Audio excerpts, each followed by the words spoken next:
Our story starts in Blue Mountain, Alabama, in June of 1933. Families all across America were struggling in the middle of the Great Depression, but Huey and Lucille Frazier had secured jobs at the linen thread company in town.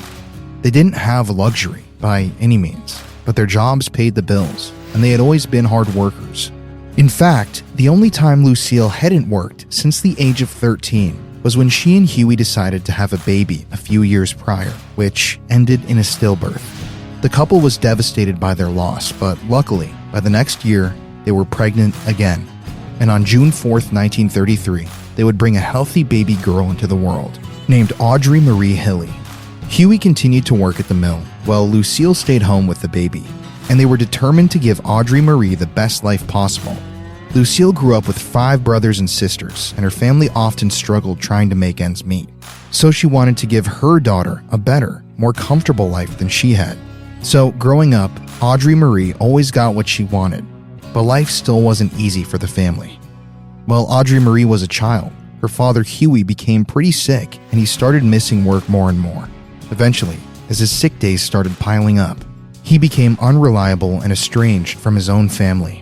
Then, one day, out of the blue, Huey withdraws all of his family's savings and heads somewhere out west, leaving his wife and daughter behind. As you can imagine, there were a lot of whispers going around town as to why Huey abandoned his family. And one of the main rumors was that he and Lucille were in trouble with some creditors in town. But regardless of why Huey left, Lucille had to step up and start working again so she could provide for her family. And life as a single mother in the midst of the Great Depression was hard, to say the least. And one of the main issues that Lucille faced was finding childcare for her daughter. So she relied heavily on her mom, Susie Meads. Like many grandmothers, Susie always doted on Audrey Marie. She was the favorite of all the cousins, and she always got what she wanted. In one instance, when Audrey was 5, her cousin Robbie had a severe case of the measles, and to make her feel better, her grandmother made her a cake. But Audrey wanted some of the cake for herself, and demanded that she get some too. When Robbie refuses, Audrey lunges at her sick cousin and starts biting her stomach as hard as she could. Robbie would later say that it took months for the tooth marks to disappear. Now again, Audrey's only 5, and these types of things aren't unheard of in children, but it does go to show that Audrey is very persistent when she wants something that would go on to follow her throughout her life. A few years down the line, Audrey finishes elementary school, and her mother wants her to get a good education. So instead of going to school in Blue Mountain, she moves her to a prestigious school in the nearby town of Anniston called Quintard Junior High. And it was here where Audrey became very popular among her peers. Audrey was described as petite and beautiful, with curly brown shoulder-length hair and big brown eyes. And even though Lucille didn't make a lot of money, she always made sure Audrey looked her very best, dressing her in the nicest of sweaters and pleated skirts. Audrey was even named the prettiest girl at Quintard Junior High. Her looks and charm caught many people's attention, including a fellow 8th grader named Frank Hilley. Frank had a huge crush on Audrey, and one day, he worked up the courage to ask her to go with him on a double date to the movies.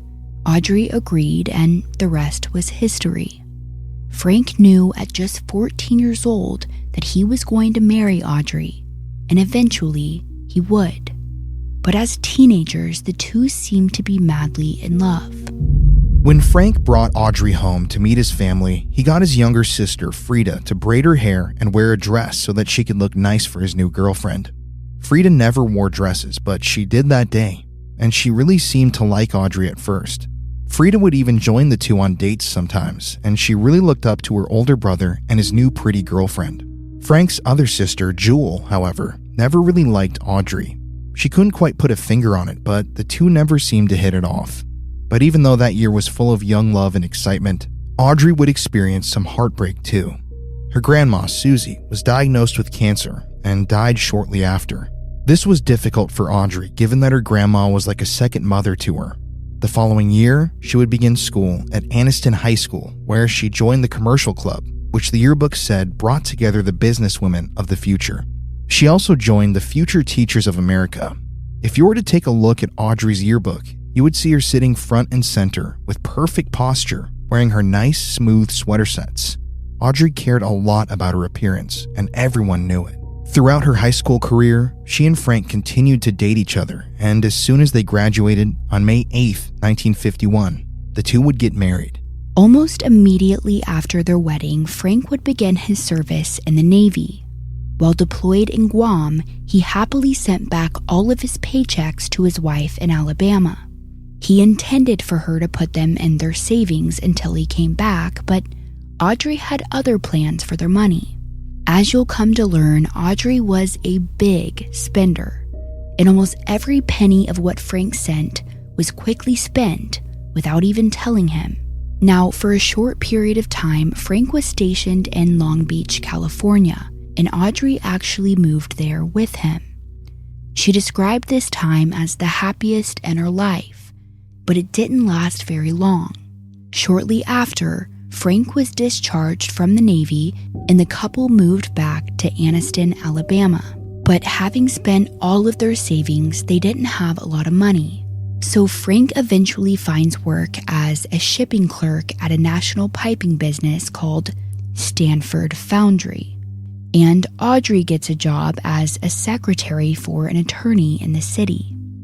But just 2 days into this job, on November 11th, 1952, Audrey gives birth to their son named Michael. She takes a short maternity leave after his birth, and then she starts up work again at a local gas company.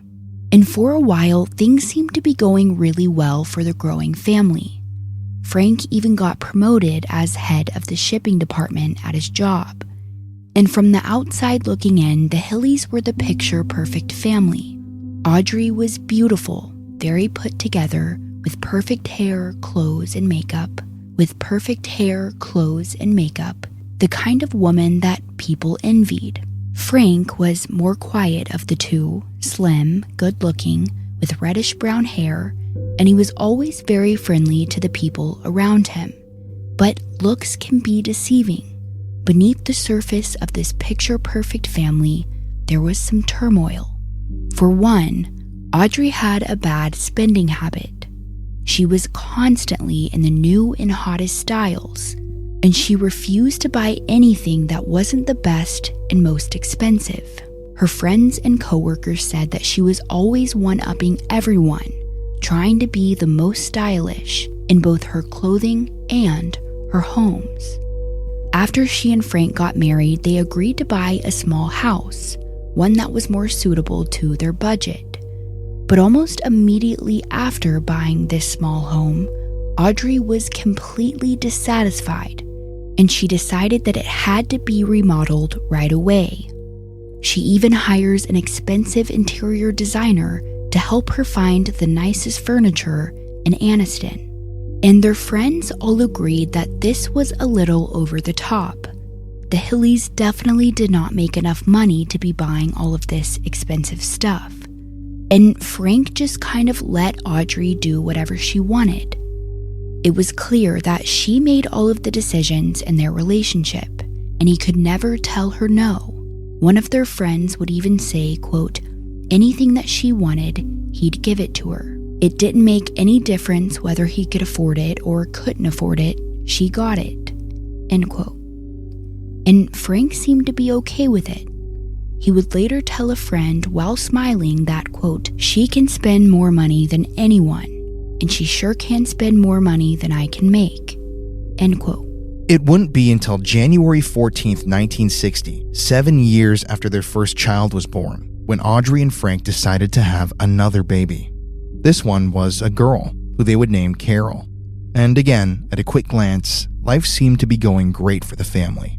Now, Audrey didn't have a ton of friends, but there was one who she was really close to and called on the phone nearly every day.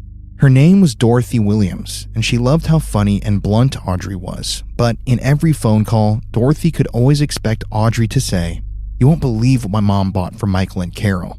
But Dorothy knew that Lucille worked at a mill, which wasn't a great paying job, so there was no way she was buying her grandchildren all these expensive gifts. Dorothy eventually figured out that it was really Audrey buying them, but something about the constant lies and boasting about their expensive things rubbed Dorothy the wrong way, and eventually the two would drift apart.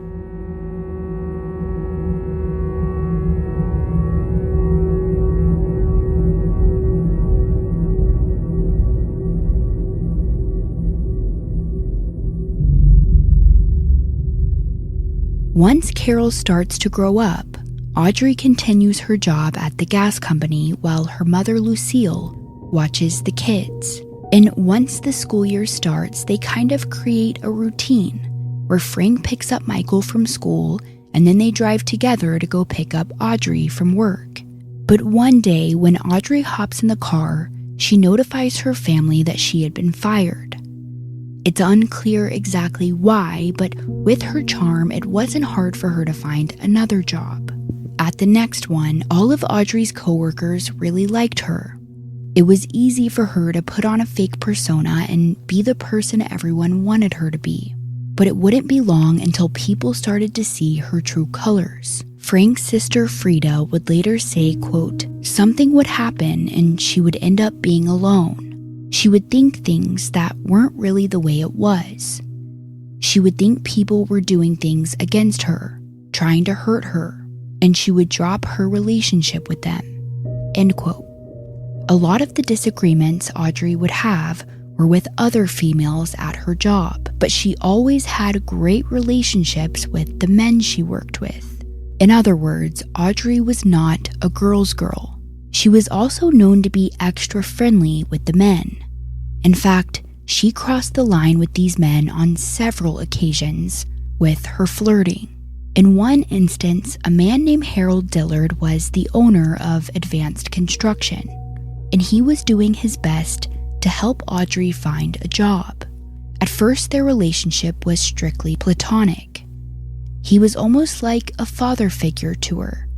But over time, the two would start spending more and more time together. It's unclear whether Frank knew about their relationship, but it's also around this same time when Frank started to drink a lot more. By then, he had been promoted to foreman and was in charge of a lot of the men at his work.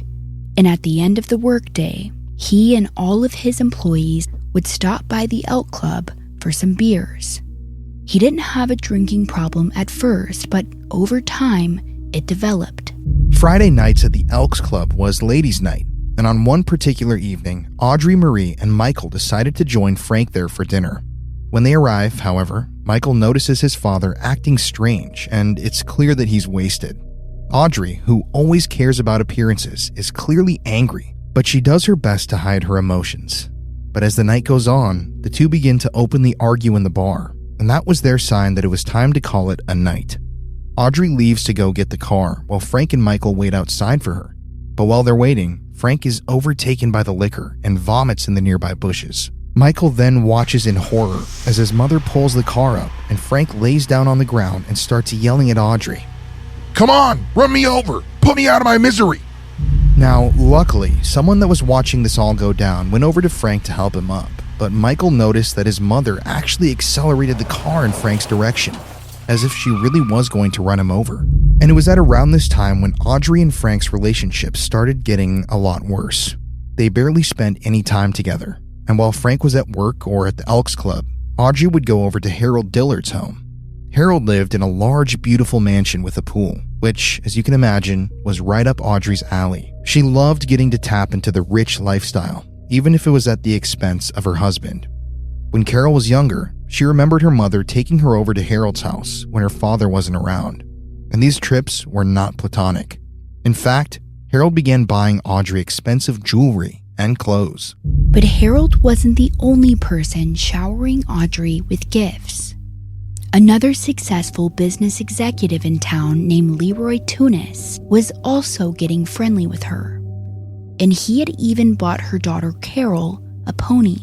Now, how she explained all of this to Frank, we aren't sure. But it's also important to note that it was around this time when Audrey's penchant for spending was growing. She owed a lot of money to a lot of people. So much so that she even rented a P.O. box so that her bills wouldn't get sent to their house. And it turns out both Audrey and her mother Lucille owed money to over a dozen local stores, banks, and finance companies, including small loan businesses. So even though she looked great from the outside, Audrey began making a lot of people in town angry. I mean, what can you expect when you owe everyone money? Soon enough, she was the talk of the town. It was also around this time when Audrey started complaining to her sister-in-law, Frida, about her husband, telling her, quote, "He doesn't care about me. He leaves me alone all the time. He goes down to the Elks and drinks. He's ruining his health, and he just doesn't care about me. Nobody cares about me. Frank doesn't care, Mike doesn't care, Carol doesn't care," end quote. Audrey had a victim mentality, and according to the people around her, she was constantly throwing pity parties for herself. And interestingly enough, when all of this was happening, Frank Hilley's health started to decline. By 1972, their son Michael graduates from high school and moves out of his mother's home to attend a local junior college. And for him, it was a much-needed escape. But sadly for Carol, this meant that she was at the brunt of her mother's erratic behavior. Audrey becomes very invested in her daughter's life, and she even becomes buddy-buddy with her daughter's friends, one being Sonia Gibson, who they knew from church. The Gibsons only lived about a mile away from the Hilleys, so the girls spent a lot of time together. Over the Christmas break in 1973, Sonia was over nearly every day, and Audrey was always making the girls good meals. There were never any issues until early February, when Sonia started complaining of severe stomach aches. Then the stomach aches turn to fevers. Then her fingers and lips start turning blue, and eventually she's unable to walk. Sonia is taken to the Army hospital in town, where doctors make the decision to life flight her to the Children's Hospital in Birmingham, but it's too late. Sonia Gibson dies en route. After an autopsy was conducted, they identified her cause of death as a viral illness that led to heart inflammation, but her mother never accepts this conclusion. Sonia was always a very healthy child, and it didn't make sense as to why she was taken so suddenly. And no one knew it at the time, but this incident would come into question later in Audrey Marie Hilley's life story. Around this time, Audrey is in her early 40s, but she still has this magnetic sexual energy, and she's often reminded that she looks about 15 years younger than her age, and how she only looks better and better the older she gets. And she still craved attention from rich men around the city, one of them being a man named Walter Clinton. Like the other male friends in her life, Walter was very wealthy, college educated, and he had a lot of power within his community. He graduated from Auburn University with a degree in electrical engineering and eventually started his own company called Clinton Controls. On top of being rich and powerful, Walter was also very handsome. He was tall, muscular, with thick black hair, and he was extremely confident, something that Audrey really loved. And it seems like Frank was becoming more aware of his wife's extramarital affairs. You see, by this point, Michael, their son, was getting married with a baby on the way. And one day, in May of 1974, Michael gets a call from his grandmother, Lucille. On the phone call, she tells him that his father, Frank, was planning on driving to their home that upcoming Friday because he wanted to talk with him about something. When Michael asks what it's about, Lucille doesn't give him an answer. So the whole week, Michael is kind of worried about his dad. What does he want to talk about that he couldn't say over a phone call? But when Friday rolls around, instead of seeing his father, Michael gets a call from his mom. Audrey tells him that Frank is sick and won't be able to make it. But Michael is still curious. So one day he drives down to Anniston so he can talk to his dad himself. The two go out to play a few rounds of golf, and while they're there, Michael says, "Hey Dad, Granny said you wanted to talk to me about something?" Frank stares at the ground for a few seconds before saying, I don't know what I'm going to do. Something's happened. I just don't know what I'm going to do about it. You know, me and your mother have not been getting along lately. I got sick one day at work and came home early. Your mother was in bed with Walter Clinton. Michael couldn't believe what he was hearing. He knew that his mother was a lot to handle, but he never thought it would end up like this. Trying to absorb the news, the two finish playing golf and head back home. Before leaving that night, Michael and Frank planned to meet the following Friday for another round of golf. But when that day comes around, Michael gets a call from Audrey, and she says, "I don't think your father's going to be able to play golf tomorrow. He hasn't been feeling so good. He came home early from work today." And this wasn't too alarming for Michael because his dad had been dealing with these bizarre stomach issues for the past year, so much so that he was constantly taking Alka-Seltzers to ease the pain. However, no one had any idea that the source of Frank's health decline was solely because of Audrey.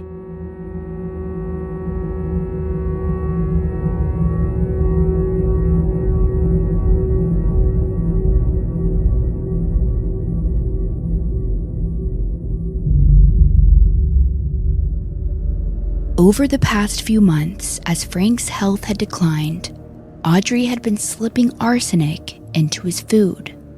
And because arsenic has no taste, there was no way Frank could have known that he was being poisoned by his wife. You can even slip it into your water and you wouldn't have any idea that it's there. Now, arsenic is actually in a lot of food that we ingest, like seafood, poultry, and rice. And naturally, we have amounts of arsenic in our bodies, but an excessive amount is lethal. In fact, if someone consumes arsenic over time, they are likely to experience severe stomach pains, vomiting, blood in your stool, convulsions, and eventually death. Frank Hilley had a lot of these symptoms, but there was no way he could have known what was happening to him. Over the following week, as Frank's health got worse and worse, Audrey continued to update Michael on his condition. One night when she called, she said that Frank was so sick he hadn't slept at all. He was up all night with a fever and chills. His doctor recommended fluids and aspirin, but days later, there were still no improvements. Throughout the week, his doctors continued to prescribe him a number of different medications, but none of them were working. In fact, he was only getting worse. Then that Friday, Michael received a call from his mother in a panic, saying, quote, "I took your dad to the hospital. I found him in the yard at 3:30 this morning, wandering around in his underwear. The doctors can't seem to do anything for him. If he doesn't get well, he's going to die." Hearing this, Mike and his wife quickly hop into their car and rush over to Anniston. But when they arrived, Frank was in much worse condition than they could have imagined. But it didn't make any sense. Michael had just seen his father 2 weeks prior and he seemed okay. Now, it was as if the life had been sucked out of him. His skin was yellow and he could barely even move. The doctors told them that Frank was suffering from an infectious hepatitis and that he had severe liver malfunction. But they did make it seem like it was curable. All they had to do was put him on a special diet and give him the correct medications. Upon hearing this, Audrey expressed her relief to the hospital staff, and afterwards, she told Mike and his wife that they could go back home and that she had it all under control. Over the next few days, Audrey stayed in the hospital with Frank, keeping a close eye on him. Eventually, Michael drives his two grandmothers over to the hospital so that they could help Audrey take care of him. But when they all arrive, Michael notices that his dad has taken a turn for the worse. He's lying still, barely even moving. And when he gets closer to him, he realizes that Frank isn't even breathing. Michael yells for help to a nurse in the nurse's station, but it was too late. Frank Hilley was dead. Everyone stood around his body in shock, including the hospital staff. People don't usually die from hepatitis, especially when they're in the hospital getting treatment. But having no reason to believe he died from anything else, Frank's cause of death was listed as an infectious form of hepatitis. Now, the city of Anniston was actually pretty worried that maybe Frank got hepatitis from the city's water. They ran a bunch of tests, but they didn't find any traces of bacteria, so they're forced to move on. Frank Hilley died on Sunday, May 25th, 1925, and by that Thursday, May 29th, only 4 days after losing her husband of 24 years, Audrey Marie Hilley filed the claim to cash out Frank's life insurance policy for $32,000, which today is about $175,000. But a few months later, Audrey buys herself a brand new Oldsmobile paid in cash, a jade necklace and earring set, and brand new furnishings for her house. Now, one would think that Audrey would at least pretend to mourn the loss of her husband, of whom she was dating since she was in the 8th grade, but that wasn't the case. Audrey seemed to be doing better than ever, and it wouldn't be long until another person in their family started getting progressively sick. Her son Michael and his pregnant wife Terry started coming around more after Frank's death, but every time they came to Audrey's home, Terry would leave with horrible stomach pains. And this all started just one day after Frank died. Now, at first, Terry chalked it up to morning sickness. After all, she was pregnant. But it kept happening over and over again. The Monday after Frank's death, Terry and Michael were staying at Audrey's house and she just couldn't seem to get out of bed. Before she knew it, Audrey came into the room and said, "What's the matter, honey? Everything okay?" Terry assures her that she's fine and that she's just having some morning sickness, but Audrey quickly responds, "You have to eat something. You gotta get up your strength." Terry didn't want to be rude, but she politely declines, saying, "Oh, I'm really okay. I'm not that hungry right now. Maybe later, though."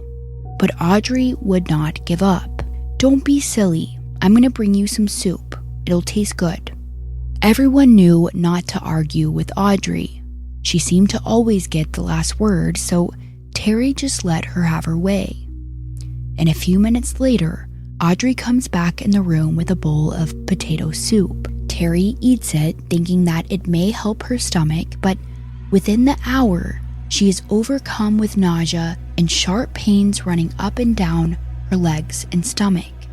Then, she starts to feel the remnants of the potato soup coming back up. Terry runs to the restroom and vomits, and over the next few hours, it seems like she can't keep anything down, not even water. And as time passes, Terry is so sick, the pain seems unbearable. They eventually rush her to the hospital where she's put on liquids, and after an evaluation, her doctors fear that she may have contracted hepatitis, just like Frank. For the safety of Terry and her baby, the doctor suggests that they give her an injection of gamma globulin, but before they do that, they have to make sure her OBGYN approves it. Now, I would think that the doctors would be the ones checking to make sure she was able to have this injection, but this was in the 70s, so maybe they just weren't as thorough as they are today. But Audrey is actually the one who offers to call Terry's OBGYN for her. So she leaves the room for a few minutes, and when she returns, she tells the doctors that Terry's OBGYN approved the injection. And with that, they give it to her. Now, luckily, Terry would end up surviving this health scare and eventually was able to go back home. But a few months later, when she goes to visit her OBGYN, when she brings up the injection, a concerned look comes across her doctor's face. "I told them not to give you that shot," he says. Terry was confused. "My mother-in-law said that you said it was okay." The doctor responds, "Your mother-in-law called me and I told her you shouldn't have the injection at that point. She was going to tell the doctors there." Confused, Terry sat there for a few minutes in silence, trying to take everything in. Why would Audrey tell her doctors that it was okay to get the injection if it wasn't? Maybe she was confused or misheard them. Although it was alarming, Terry brushed it off as a miscommunication and forgot about it. Weeks later, she and Michael would go to visit Audrey again, and within days, Terry starts to feel sick. But this was far worse than the first time. Shortly after eating one of Audrey's meals, Terry starts hemorrhaging. They all rush to the hospital as quickly as they can, but it's too late. Terry had lost her baby. And as you can imagine, the couple was absolutely devastated. To help take the load off their plates, Audrey offers them a room in her home while they're recovering from the loss. Every day, while Terry sits in bed grieving, Audrey brings her her favorite vegetable soup while the rest of the family eats at the table. But after a few weeks of this, Terry starts to get sick again. So much so that one night she became delirious and wasn't making any sense. And she was so weak she could barely even move. Michael called 911 and carried her out to the ambulance, and this time, she had to stay in the hospital for over a week. No one could figure out what was wrong with Terry. And the thing about arsenic poisoning is that it's hard to detect unless you test for it. And when someone has severe stomach pain, vomiting, and diarrhea, there are a list of other things doctors look for first. After all, poisoning isn't very common. Now, during the time that Michael and Terry stay with Audrey, Terry would be hospitalized 4 different times, and after they moved out, her mysterious illness simply disappeared. Now, it's important to note that Terry never had any definitive confirmation that Audrey was actually poisoning her, because by the time word got out about Audrey's little secret, too much time had passed. But it's safe to assume that Terry was one of Audrey's intended victims. But now that she was out of the house, Audrey needed a new victim, and her next one would prove that Audrey Marie Hilley really was the definition of pure evil. Carol Hilley really struggled after her father died. She and her dad were close, and his absence left a huge hole in her heart. Frank was the voice of reason in their family. He was always the mediator when she and her mother would argue. And now that he was gone, Carol was left to deal with her mother all on her own. Now, don't get me wrong, Carol loved her mom, but after Frank's death, Audrey was very possessive and controlling of her, overseeing all of Carol's social activities and friendships. Audrey also used a lot of Frank's life insurance money to buy Carol a new wardrobe, but none of the stuff she bought was Carol's style. It was all what Audrey wanted her to wear, as if she was living vicariously through her daughter. And there was an obvious strain in their relationship. Audrey would often call her son Michael to complain about Carol's behavior, saying, "She's making my life unbearable. I don't know what to do with her. I try everything I can do for her, and she just goes right ahead and does what she pleases." But one thing Audrey failed to realize is that this is completely normal between a mother and daughter. Throughout those teenage years, I know Audrey didn't think of this time as a rough patch between her and her daughter. Instead, she began plotting ways to get her out of the picture.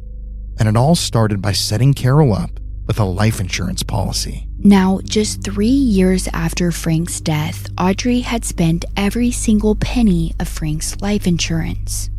And she still owed money to everyone and almost never paid her bills. But the one payment that always came on time, every month, was Carol's life insurance.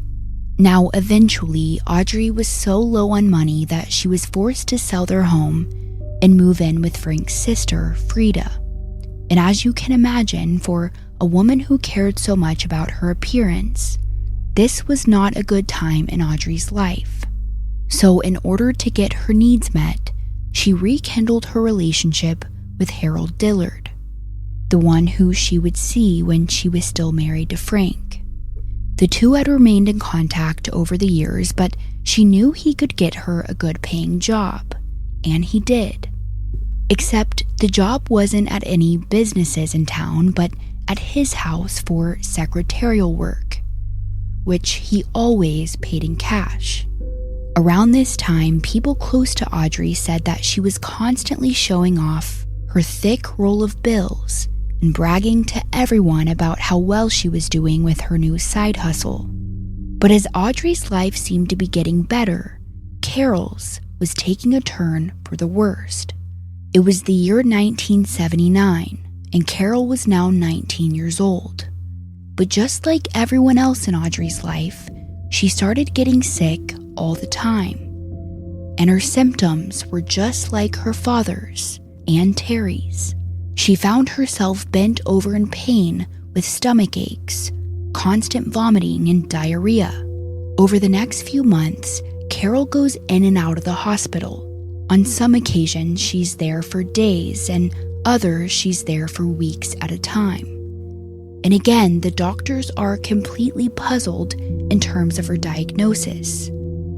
And then one day, while Carol is in the hospital, she gets word that her mom had been arrested for fraud and writing bad checks. But almost as soon as she gets word of this, Audrey comes strolling into the hospital room as if nothing happened. Upon seeing her, Carol was absolutely shocked, and she asked her, "Mom, what the hell is going on? I heard you were arrested today." Not wanting to bring attention to her arrest, Audrey assures Carol that it was all a big misunderstanding, saying, "How did you hear about that? It was nothing. It was just a mistake." But Carol won't let it go. "Mom, you getting arrested is a big deal. What happened?" Audrey is now angry and snaps back at her daughter, saying, "I said it was a mistake. I took care of it. No more questions." And with that, Carol knew not to ask anything else. Now, by this point, Carol's health was worse than ever. She was so sick she couldn't even walk. But all the tests that they ran weren't giving them any answers, so some of the doctors even thought that maybe it was all psychological. But the people close to the Hilley family were starting to get suspicious of Audrey. One co-worker of Carol's even brought up her concerns to Carol's family, saying, "I don't want to accuse anyone of anything. She's getting sicker every day and she can hardly walk. Do you think Audrey Marie might be doing this? She's giving her injections." Carol hadn't told many people about this, but as she started getting sick, her mother started giving her these injections, telling her that they were from her doctor and they were supposed to make her feel better. But none of Carol's doctors had authorized any sort of injections. So it seems like Audrey escalated from putting poison into her daughter's food to stabbing it straight into her bloodstream. And as it turns out, she had been doing the same thing to Frank before he passed away. And at this point, after talking, the family members get very suspicious. Michael even recalled his grandma questioning why his mom was giving Frank injections while he was sick. And now that they see she was doing the same thing to Carol, they definitely noticed the red flags. So Michael decides to call Carol one day while she's in the hospital. And when she picks up, he quickly asks, "Carol, is Mother giving you injections?" There was a long pause before she stuttered. No. Why? Knowing that she's lying to protect their mother, he asks her again. And at this point, she finally admits it.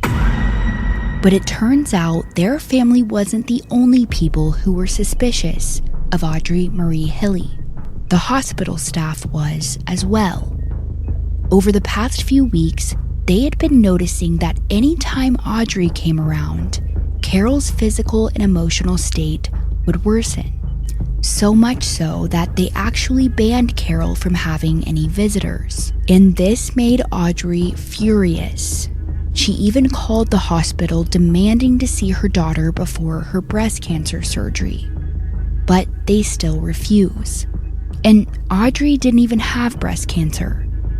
She just wanted an excuse to see her daughter, most likely so she could poison her again. But despite the hospital telling her no over and over again, Audrey doesn't let up, and she tells them, quote, "My daughter can barely even walk, and she isn't getting any better here. What kind of hospital is this? I don't want her in a place where nobody cares about her. I'll take her someplace else where they can get her some actual help." The doctors try and reason with Audrey and tell her, "Mrs. Hilley, I thought we had an agreement. Yesterday you said you'd leave her here with us. You were going to stop visiting her for a while and give us a chance to try and get her well. Today you're saying you want to take her away? Is there something going on here that I'm not aware of?" I'm just not happy with the care she's getting down here. She's so sick and nobody's doing anything. And if you won't even let me see her, then I'm gonna take her somewhere else. Then she abruptly hangs up the phone. And as always, Audrey Marie gets her way. The following day, she takes Carol to the University of Alabama hospital, where they immediately take her to an x-ray room in the back and away from her mother. And the doctors here made Carol feel safe and understood. As soon as she was alone with them, she breaks down and says, "God, I'm so glad somebody finally wants to listen to me. They've been thinking I was crazy over here for the past 3 weeks. I'm not crazy. Here I am again, and all I want to do is go home. Listen, I don't know what she's been telling them, but they all think I'm crazy. I'm not crazy. Something is keeping me from walking." Other physicians are called in, including a young neurologist named Brian Thompson, who's puzzled by Carol Hilley and her condition. They allow Audrey to come back into the room while he makes arrangements to have a spinal tap and have her lung function tested.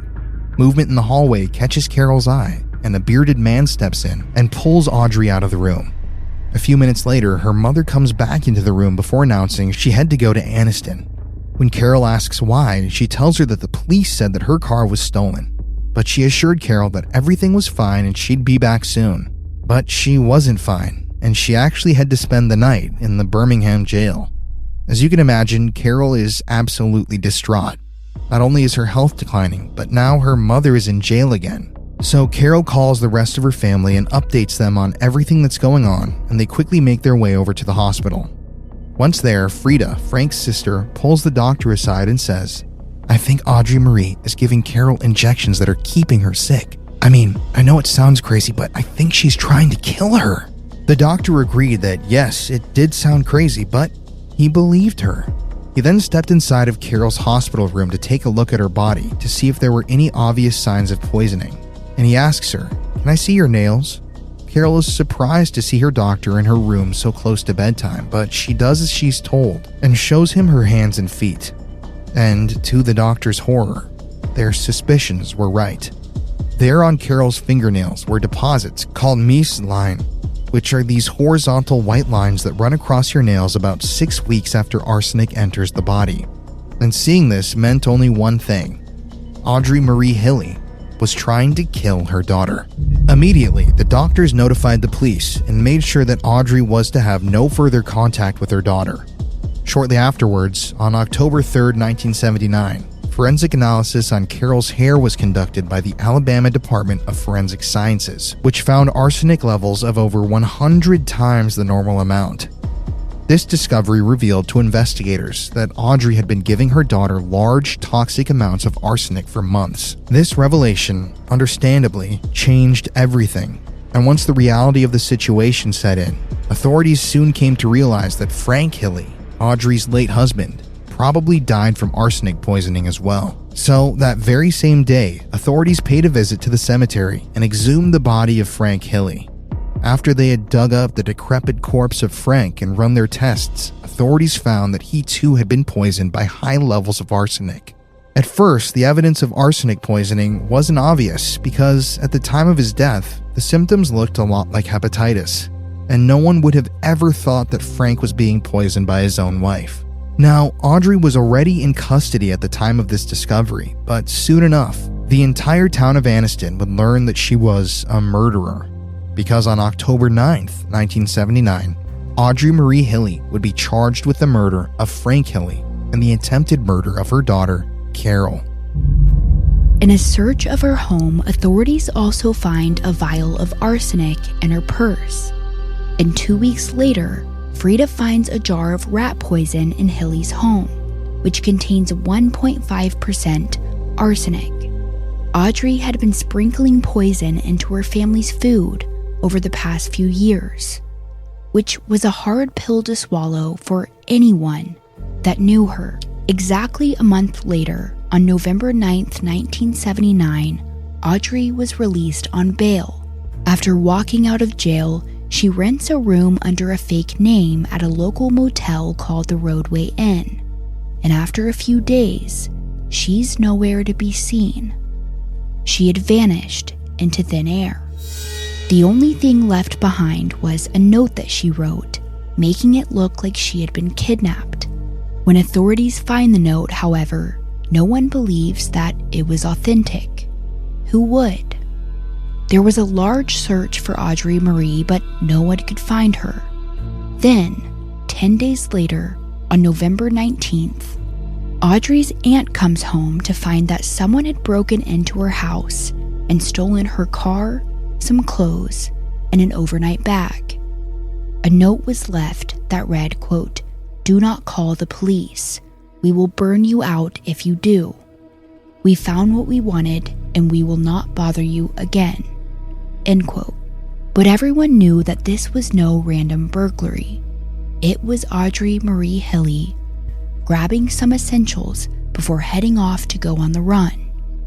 Handwriting analysis would later prove that Audrey had written the note.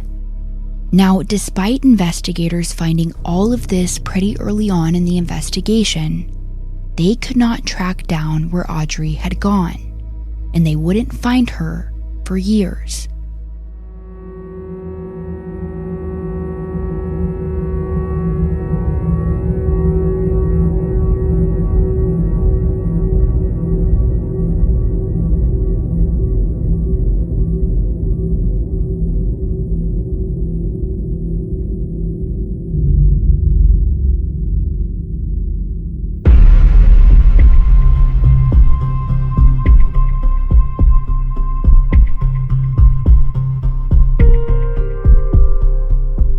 On January 11, 1980, Audrey was officially indicted for her husband's murder, and soon after, forensics teams also discovered that her mother, Lucille Frazier, and her mother-in-law, Carrie Hilley, had arsenic in their systems too. Soon after, authorities tested the remains of Carol's old friend Sonia Gibson, who had died shortly after spending time in the Hilley household, but they found no evidence of arsenic poisoning. Sonia was, in fact, an 11-year-old child from the neighborhood at the time of her death, one of many who had complained of stomach cramps and minor illnesses after drinking beverages that they had been provided while visiting the Hilley household. And interestingly enough, 2 police officers who had responded to one of Carol's 911 calls in the past also went on the record and said that they had become gravely ill after drinking some coffee that Audrey had provided them with when they had responded to the call at the Hilley house. But unfortunately, even though the charges against Audrey were stacking up quickly, she was gone. And even with a massive police and FBI manhunt, Audrey Marie Hilley managed to remain a fugitive for over 3 years. Immediately after her escape, Audrey heads south to the sunny state of Florida, where she changes her appearance, lies low, and begins to use the fake name Robbie Hannon. While on the run in Florida, Audrey met a handsome man named John Greenleaf Homan III while she was using her fake name. For John, it was amazing. This woman had, out of nowhere, entered his life, and it was practically love at first sight. He and Audrey dated for about a year before they officially married on May 29, 1981. Yeah, that means that Audrey was so good at hiding from the authorities that she actually managed to get legally married, hold down a new job, and be brazenly out in the open. In Audrey's mind, it was almost as if all that trouble in Alabama never happened. It was just a bad dream. After the couple got married, Audrey took John's last name, and shortly afterwards, they moved across the country and settled down in New Hampshire, where they began to build a life together. Throughout their marriage, Audrey constantly talked to her new husband about her twin sister, Terry, who lived in Texas. And eventually, in the late summer of 1982, she left New Hampshire to visit her sister. During this time, when her new husband believed she was visiting her twin sister in Texas, Audrey travels back to Florida and actually to Texas using a new alias, Terry Martin. A few weeks later, this Terry Martin calls John Homan to inform him that his wife, Robbie Homan, had suddenly died from health complications while she was in Texas, but that there would be no need for him to come because her body had already been donated to science. Obviously, this was quite the shock to John, and he didn't know how to respond.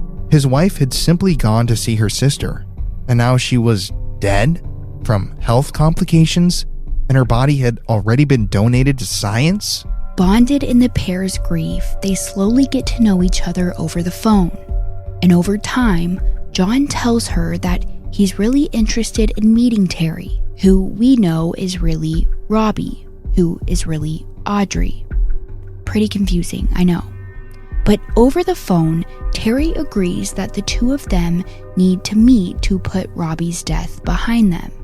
And in November of 1982, just a few months after Robbie's quote-unquote death, Terry, her twin sister, comes to New Hampshire to meet John after dyeing her hair blonde and losing weight. That's right. Audrey first lied to John and told him that her name was Robbie, then faked her own death, lost weight, and dyed her hair blonde and returned back to him. And he bought it. He actually believed that this blonde and skinnier version of his ex-wife was his ex-wife's twin. And the two started getting friendly with one another. This was weird to everyone that knew John. and a lot of people in town, including his friends and coworkers, were suspicious of Terry's story. It just seemed a little too convenient that Robbie mysteriously died and her twin is now taking her place. And John's coworkers were actually so suspicious that they decided to do some research on their own. They looked up Robbie Homan and they weren't able to find anyone by that name. They also looked up the Medical Research Institute of Texas, where Robbie's body was allegedly donated for science, and it turns out it didn't exist, and neither was the church that eulogized her funeral. John's friends actually took this information to the New Hampshire Police Department. It turns out Robbie Homan never existed, which begged the question, who was this woman? And why was she pretending to be someone she wasn't? In the meantime, officers had to sit and wait for Terry, aka Robbie, aka Audrey, to make the next move. When they saw that Terry had found a job working as a secretary in January of 1983 in the town of Brattleboro, Vermont, they were quick to swoop in and make their arrest. While in custody, she's interrogated by Vermont state troopers and, after some coaxing, finally admits that she's wanted in Alabama for some bad check charges and reveals to authorities that her real name isn't Robbie Homan. It's Audrey Marie Hilley. Authorities in Alabama confirm this and more. While looking into Audrey Marie Hilley, they also come across a shocking detail. She was wanted in Alabama, all right, but not just for bad checks, for murder as well. The authorities from Alabama inform the authorities from Vermont about Audrey's full laundry list of felony charges, and she is immediately extradited back to Alabama to stand trial, where she's convicted in less than 3 hours and subsequently sentenced to life in prison for the murder of her husband, Frank Hilley. She also receives an additional 20 years for the attempted murder of her daughter, Caroline Hilley, shortly afterwards on June 9th, 1983. At the end of the trial, Audrey Marie Hilley stands to leave the courtroom and catches her daughter's eye. What would follow was chilling. While she locks eyes with her daughter, Audrey slowly smiles at her and mouths the words, "I love you," while gesturing towards the hallway with her head. She was beckoning Carol to meet her. Carol shakes her head no and sobs, mouthing back, "I can't," before her mother is escorted out of the room. After all of her fake names, fake stories, and fake lives, Audrey at this point was reduced to nothing but a number. Inmate number 135272. At the Julia S. Tutwiler State Women's Prison in Wetumpka, Alabama, while in prison serving her life sentence, Audrey was considered to be a model prisoner.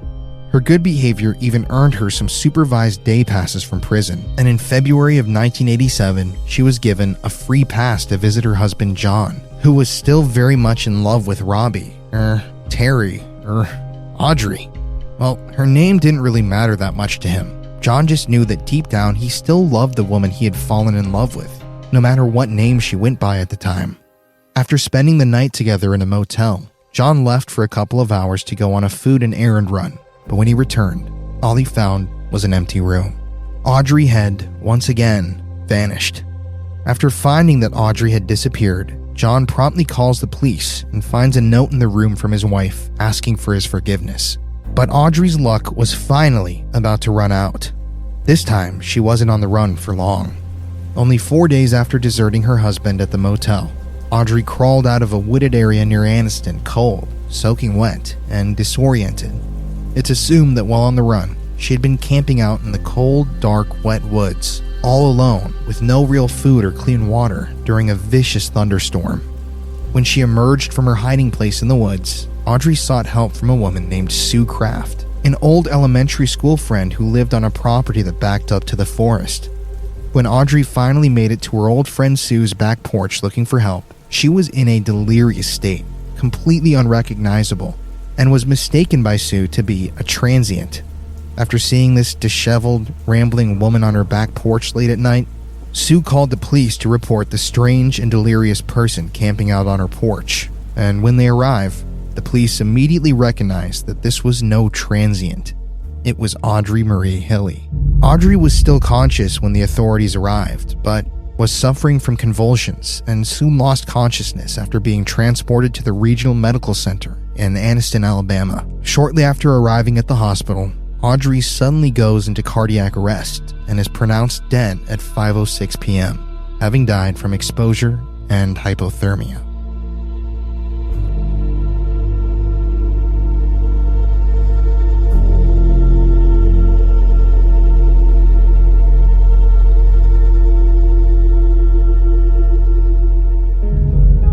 It was at this point that Audrey Marie Hilley's lifelong campaign of manipulation, murder, and deception came to a permanent end. The cold rain that was responsible for her death was still present in the days before the funeral, and a small group of mourners, including her husband John Homan and her daughter Carol Hilley, gathered at the Forest Lawn Gardens on that cold, dark, gray day for her burial. Ironically, Audrey Marie Hilley was buried in the grave that was set aside for her years before, the plot directly next to Frank Hilley, her first husband, and the man she was ultimately convicted of murdering. It seemed like on that cold day, the old adage that states, "Till death do us part," just wasn't applicable. At the end of the day, in the sordid case of Audrey Marie Hilley and her husband Frank, it seemed more like together in death forever.